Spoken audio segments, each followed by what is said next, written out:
Hi everyone, it's Jessica and welcome back to my channel. In this video, I'll be going over a solar panel experiment, where I compared the amount of energy collected by a tracking system versus a fixed, non-tracking one. This is somewhat of a continuation of my last video, where I built a solar tracking system, so I'll link that in the cards and in the description box below for you to check out. As always, don't forget to like, comment, and subscribe if you enjoy the video, and without further ado, let's get started.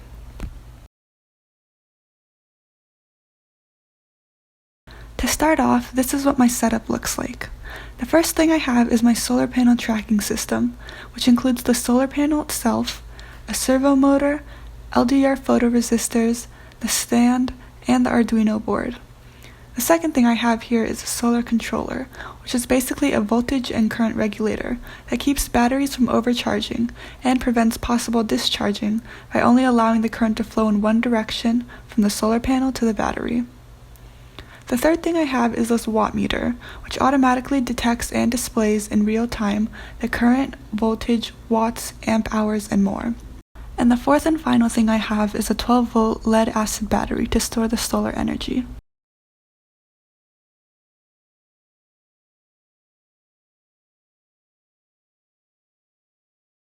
If you're interested in any of the materials here or want to learn more about how they work, I'll also leave links to them down below in the description box.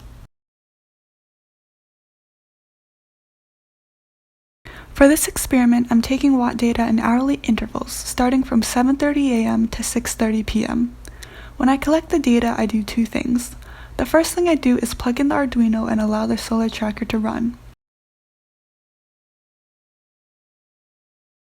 After it stops, I take the watts data that's displayed by the watt meter.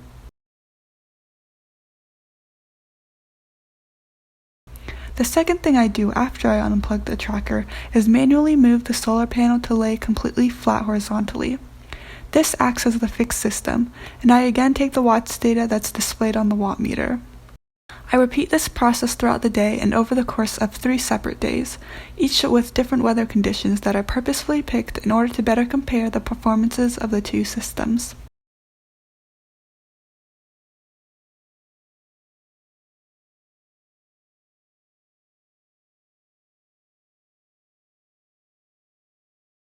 This is the data I collected from a typical sunny day in California. As you can see, the first column lists all the times in hours throughout the day. The next two columns display the watt values for the tracking and non-tracking system that I collected every hour. All of this can be better visualized on this graph here, where you can see how the blue tracking data points compared to the red non-tracking data points. One thing you may notice immediately is that the blue tracking data points are all either greater than or equal in value to the non-tracking system, which is exactly what you'd expect from a good tracking system. To estimate energy captured by the solar system, I first connect the dots assuming linear approximation. The total amount of energy will then be equal to the area under each curve. For the non-tracking system, the total energy captured on that day is about 50.9 watt-hours, whereas the tracking system can deliver up to 63.4 watt-hours. This corresponds to almost 25% of improvement, which is quite significant. Another thing you may notice on the graph is that the blue tracking system maintains higher output power throughout most of the day when the sun is present, and is much flatter, whereas the power from the red non-tracking system can drop steeply when the solar panel is not in direct sunlight.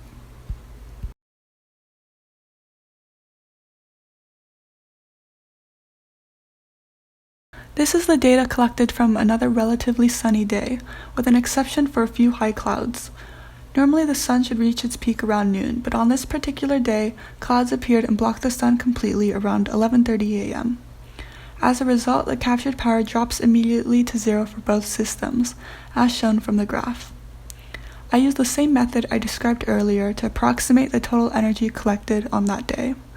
For the non-tracking system, it is about 46.7 watt-hours.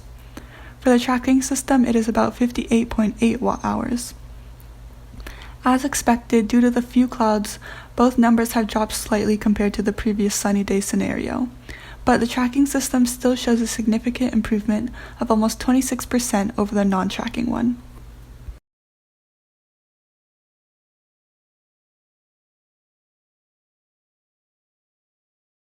This is the data collected from the third and last day. On this particular day, heavy clouds blocked the sun completely in the morning, and it didn't clear up until the afternoon. Because of the morning clouds, the total energy collected on this day is much lower. For the non-tracking system, only 28.2 watt-hours of energy were harvested. For the tracking system, it was only about 32.5 watt-hours. Even under this type of weather condition, the tracking system still outperformed the non-tracking one by about 15%.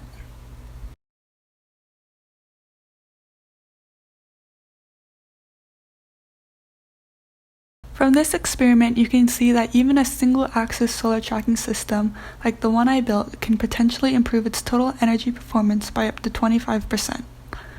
The use of a tracking system also provides a flatter response, so that a continuous maximum or near maximum power can be delivered throughout the day, which is a desired feature especially when a backup battery is not available. That was all for this video. I hope you enjoyed this experiment and thank you for watching. Don't forget to like, comment, and subscribe, and I'll see you in my next video. Bye!